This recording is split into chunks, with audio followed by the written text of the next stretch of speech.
নমস্কার, আমি অভিষেক। আপনাদের কাছে একটি বাচ্চার ট্রিটমেন্টের ভিডিও নিয়ে চলে এলাম। এই যে বাচ্চাটিকে দেখতে পাচ্ছেন, এটি আরামবাগ বাতানলে থাকে বাচ্চাটির নাম বুলটি। বাচ্চাটি আরামবাগের যে ম্যাডাম আমাদের গ্রুপের সাথে অঙ্গাঙ্গিভাবে জড়িত, তার খুব প্রিয় বাচ্চাটিকে হঠাৎ করে দিন দুয়েক আগে ম্যাডাম লক্ষ্য করেন যে বাচ্চাটি পিছনের অংশের পা তুলতে পারছেন না। তো প্রথমে সন্দেহ করা হয় যে নিজেদের মধ্যে মারামারি করে বাচ্চাটির পায়ে লেগেছে। সেই মতো অল্প কিছু মেডিসিন খাওয়ানোর চেষ্টা করা হয়, কিন্তু বাচ্চাটি খাওয়া দাওয়া করছিল না। এরপর ঠিক হয় যে বাচ্চাটিকে আমরা নিয়ে এসে কোনো একটি জায়গায় রেখে বাচ্চাটির যেটুকু ট্রিটমেন্ট করার করব, সেই মতো বাচ্চাটিকে কালকে রেস্কিউ করে নিয়ে আসা হয়। সেই ভিডিও আপনাদের সামনে নিয়ে এসেছি। গাড়ি করে নিয়ে আসার পরে কালকে বাচ্চাটির ন্যূনতম প্রিলিমিনারি ট্রিটমেন্ট হয়েছিল। তো আজকেও বাচ্চাটির ট্রিটমেন্ট হয়। ট্রিটমেন্ট করতে গিয়ে হঠাৎ করে দেখা যায় যে বাচ্চাটির যে ধরনের উপলক্ষগুলো দেখতে পাওয়া যাচ্ছে, সেগুলো মনে হচ্ছে দেখে যে বাচ্চাটি ডিস্টেম্পার রোগে আক্রান্ত। তো যাক, ডাক্তারবাবুকে জানানো হয়েছে যে বাচ্চাটির বডি টেম্পারেচার চেক করে ডাক্তারবাবু যেটুকু সাজেশান দিয়েছেন সেই অনুযায়ী বাচ্চাটির আজকের ট্রিটমেন্ট হয়েছে। আপাতত বাচ্চাটির ট্রিটমেন্ট হবে এবং ট্রিটমেন্টের পর দেখা যাক কতটা কি সুস্থ হচ্ছে বা কি কেমন কি থাকে, সেটার আপডেট আপনাদের সামনে নিয়ে আসবো। তবে হ্যাঁ, এই বছর হঠাৎ করে জানি না কেন ডিস্টেম্পার আক্রান্ত বাচ্চার সংখ্যা ভীষণ পরিমাণে বেড়ে গেছে। তো বিভিন্ন দিকে শেল্টারগুলোয় নিয়ে গিয়ে বাচ্চাগুলো ট্রিটমেন্ট হচ্ছে, কিন্তু ডিস্টেম্পারের ট্রিটমেন্ট যথেষ্ট খরচা সাপেক্ষ। তাই অধিকাংশ জায়গায় রাস্তার বাচ্চাগুলো ট্রিটমেন্ট না পেয়েই মারা যাচ্ছে। তাই আপনাদের কাছে একান্ত অনুরোধ, যেখানে যে ধরনের ডিস্টেম্পার বাচ্চা এরকম দেখতে পাবেন, তাদের যথাসাধ্য চেষ্টা করুন এবং আশেপাশের লোকজনকে বলে যদি পারেন কিছু ফান্ড অ্যারেঞ্জ করে বাচ্চাগুলোর ভ্যাকসিন করিয়ে দিন। আদারওয়াইজ ভ্যাকসিন ছাড়া এই ডিস্টেম্পার ট্রিটমেন্ট করে বাঁচানো খুব কঠিন। হয়তো 100টার মধ্যে 90টা বাচ্চা মারা যাবে, 10টা বাচ্চা খুব কোনো ক্রমে বেঁচে যাবে, কিন্তু বেঁচে গেলেও বাকি জীবনটা অত্যন্ত কষ্টকর তাদের ক্ষেত্রে। তাই আপনাদের কাছে অনুরোধ, যারা ভালোবাসেন বাচ্চাগুলো দেখভাল করেন, তারা যদি পারেন একটু আশেপাশের লোকজনের থেকে ফান্ড অ্যারেঞ্জ করে বাচ্চাটির ট্রিটমেন্টের একটু ব্যবস্থা করুন। আর হ্যাঁ, বাচ্চাটির ট্রিটমেন্ট এখন 5 দিন চলবে। দেখা যাক বাচ্চাটির কেমন কি থাকে, তার আপডেট আপনাদের সামনে দেব। আজকের ট্রিটমেন্টের ভিডিও আপনাদের সামনে নিয়ে এলাম। দেখুন, যদি ভালো লেগে থাকে দেখবেন, লাইক শেয়ার করবেন এবং হ্যাঁ, বাচ্চাগুলোর জন্য একটু প্রে করবেন। এই যে বাচ্চাটিকে দেখছেন, এই বাচ্চাটি অত্যন্ত ভালো বাচ্চা, খুব স্নেহ করে তার বাচ্চাগুলিকে। এবছর আমাদের প্ল্যানিং ছিল বাচ্চাটি স্টেরিলাইজেশন করে দেওয়ার, কিন্তু যাক, জানি না কি লেখা আছে ওর জন্য। চেষ্টা করব আমরা বাচ্চাটিকে যতদূর সম্ভব ট্রিটমেন্ট করে বাঁচানোর, এবং বাকিটা ওপরওয়ালার হাতে। ওপরওয়ালা কী চায় জানি না, তো আমরা আমাদের দিক থেকে যথাসাধ্য চেষ্টা করব। আর হ্যাঁ, বাচ্চাটির ভিডিওটি দেখে ভালো লাগলে একটু শেয়ার এবং সাবস্ক্রাইব করবেন চ্যানেলটা। অনেক ধন্যবাদ। দেখুন বাকি ভিডিওটা, দেখুন কীভাবে কী ট্রিটমেন্ট হলো।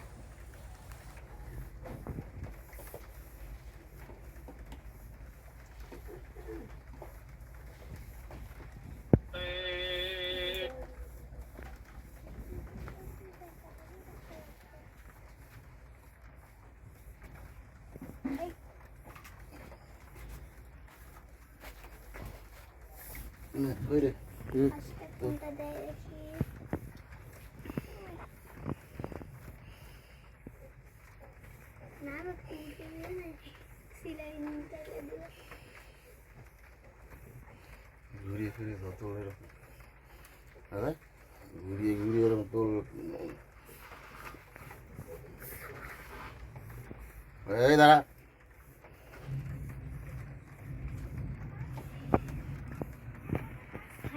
সাইকেলটা কি হয়েছে দেখো আমার এখানে ফেলে রেখে দিয়েছে। এইখানে কত আমাদের সাইনের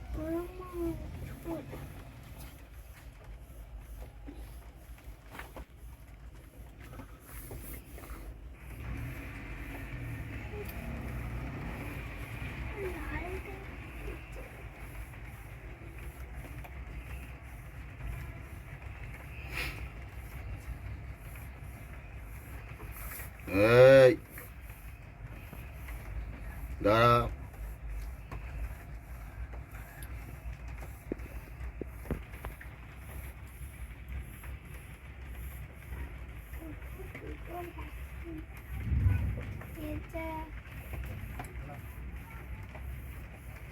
ওই কুমিরটার পেটে আর ভ্যাকসিনটা দিতে না, ও মুখ ছিঁড়ে ফেলে তো মুখে দইটা খাচ্ছে তো বসে।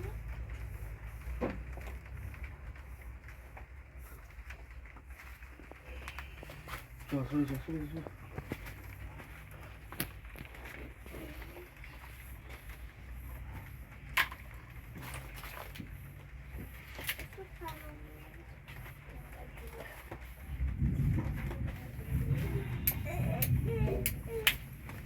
সবার প্রথমে যে রাউন্ড করলো ফটাং করে ফাটছে। এটা সাদা করে যাচ্ছে।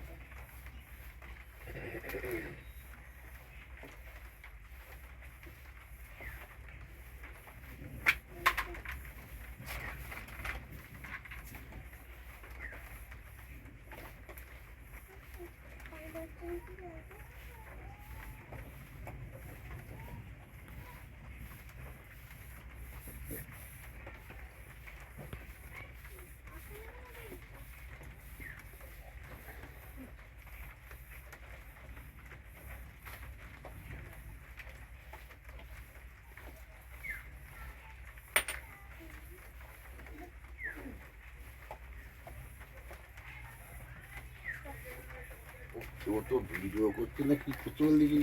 ভিডিও হচ্ছে তো দেখি তুই আমাকে দে। স্যালাইনটা লিয়েছি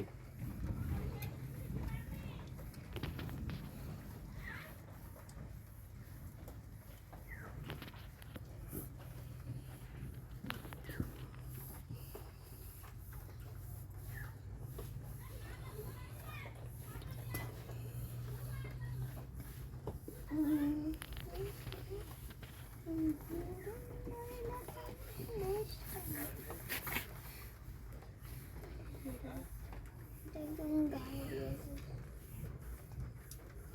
আরেকটা আছে, ওইটাও না গায়ে দিয়ে আসে। হুম